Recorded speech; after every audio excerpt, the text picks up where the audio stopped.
Hi, I'm Joseph Phillips. I'm the Director of Education at Instructing.com, and I'm the founder of Pure Management Alliance. In this course, I have a really fun topic to discuss with you. We're going to talk all about gold. Everybody likes gold. In fact, I'm going to give you 5 gold nuggets of wisdom, of advice that you can apply in your career. The first, we want to talk about the legend of gold in science. Where did all of this desire for gold originate from?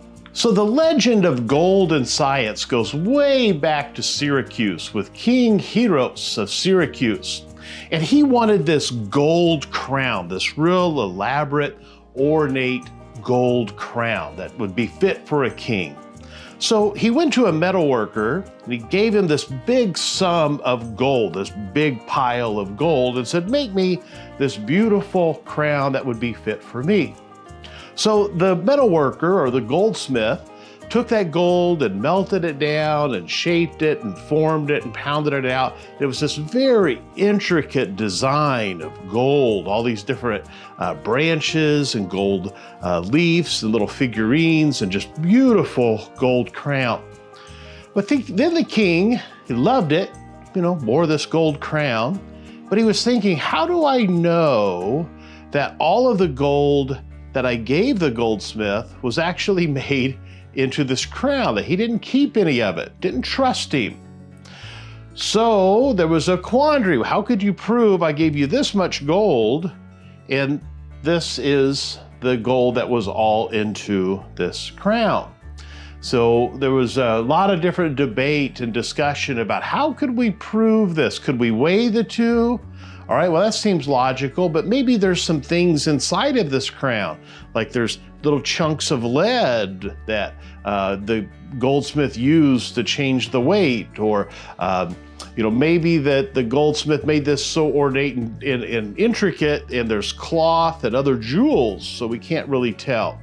So there was a lot of discussion about how could we figure out if all of the gold that was used to make this crown was all of the gold that was originally given to the goldsmith.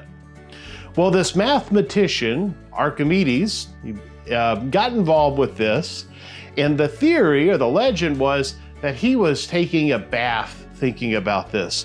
So he sat down into his bathtub and the water overflowed a little bit. Probably you all have experienced this at some point. And Archimedes said, Eureka, which meant I have found it. So what had he found? Archimedes had found the principle of displacement, that when you insert yourself into a bathtub, water is displaced. If we put an elephant into a big pool of water, that much water is displaced that equals that elephant. So the idea would be we could put this much gold that was given to make the crown into a tub of water, and we would see how much was displaced, and then we would put the crown into there and see how much was displaced. So this was Archimedes' principle where he yelled, Eureka. Eureka is in the Great Seal of the state of California. If you look there across the top, it says Eureka. So Eureka means I have found it. And of course, California here in the US is where the gold rush started. So we're going to talk about the gold rush. But if you look at the seal of the state of California, you can see a miner there in the background, and there's what's called a sluice, and out there digging and mining for gold, and the different ships coming into the different bays, bringing people to the gold rush or taking the gold off to other places. But Eureka means I have found it. So how did the gold rush start? Well, many of you probably know this story. If you've ever visited California, there's all sorts of different places you can go to see different gold mines or to check out the history of the gold rush. But it all started with this fine-looking man called John Sutter. John Sutter was a Swiss immigrant. He was a bit of an adventurer. Then he had this empire of crops and cattle in timber and different investments and entrepreneurial outtakes here.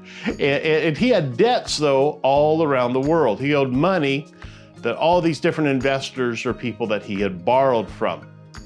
So he decided he was going to make his way to the New World, to the United States in 1839, and make his way out to California was the plan, which California at the time was still part of Mexico. In fact, he made his way, though, all the way to Hawaii. So he got to Hawaii and did some work there and hung out for a bit there before he finally got to California. And he wanted to work with the Mexican government to create a fort. And in order to have a fort, we're going to need wood. And in order to make wood, we need a sawmill to cut down the wood and to make it into, planks and different boards and things of that nature to have a fort. So the sawmill. And the sawmill was down by the water. And because we needed the water to help run the mill and to get the logs there and so on. Well, one of Sutter's employees was this guy, looks like a very happy individual, was James Marshall. And James Marshall was tasked with building this sawmill. So he's out building the sawmill and overseeing this, and he's down by the water kind of checking things out. And he looks in the water and he sees two little nuggets. He's like, are those gold nuggets? And they were.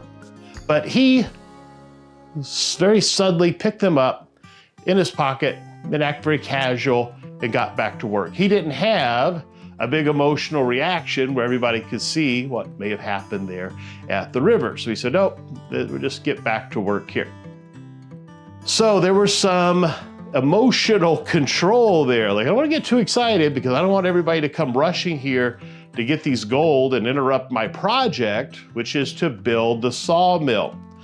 So the sawmill is where it all started. Well, Sutter and Marshall, they were really not encouraged by finding these two gold nuggets. They were a little doubtful even if they were truly gold. So they did some research on how you could test with some acid if these were indeed gold. So they tested these nuggets if they were gold, and as you know, they were indeed these two little gold nuggets. Well, that was not good news, because if this got out, everybody would be coming here to this area and interrupting their work, could displace their fort, could wreck their plans that they had to build the sawmill, could create competition in the area. So they had a fear of success, a fear of what was possible. So they made a pact that we're going to keep this a secret and just continue business as usual. We don't want word to get out that we just picked up some gold here in this creek. Well, as you might imagine, if you want to keep a secret, you tell one person. If you want everybody to know, you tell a project manager. Well, the secret got out because Marshall and Sutter are down by the river, and so are all of the workers that are building the sawmill. What do you think happened? The workers started seeing some gold nuggets there in the river, and they're picking these up, and they're thinking, wow, this is worth a lot more than cutting boards and building a fort. This makes more sense. Well, they had to control their team. They said, okay, tell you what, you can go out and mine for gold here, pick up gold in this river, all that you want on your time, but when you're scheduled to be doing the work, you can't pick any up. So after work, you can get out and look for gold. But right now, our focus is on building the sawmill so we can build the fort as part of our deal with Mexico and the Mexican army. Well, word began to get out that, hey, there's gold in California. People wrote letters. They didn't send email, thankfully. They didn't have meetings, but they talked and they talked and they talked, and word got out. In fact, it got all the way to the president, who was James Polk at the time. And James Polk, in the State of the Union address, wanted America to expand. They wanted the colonies to go west. There had to be reason for people to want to move out to California, the Western coast, or all of those states between the Ohio and the Mississippi, all the way out past the Rocky Mountains. So James Polk said, you know what, if people think there's gold there, they'll move there, and that will help spread our country. So James Polk in the State of the Union address said, there's an abundance of gold. There's so much gold in California, you just have to pick it up. So he gave this big hype, this newspaper hype, and this big address that there's lots of gold in California. They got people really excited because they saw opportunity.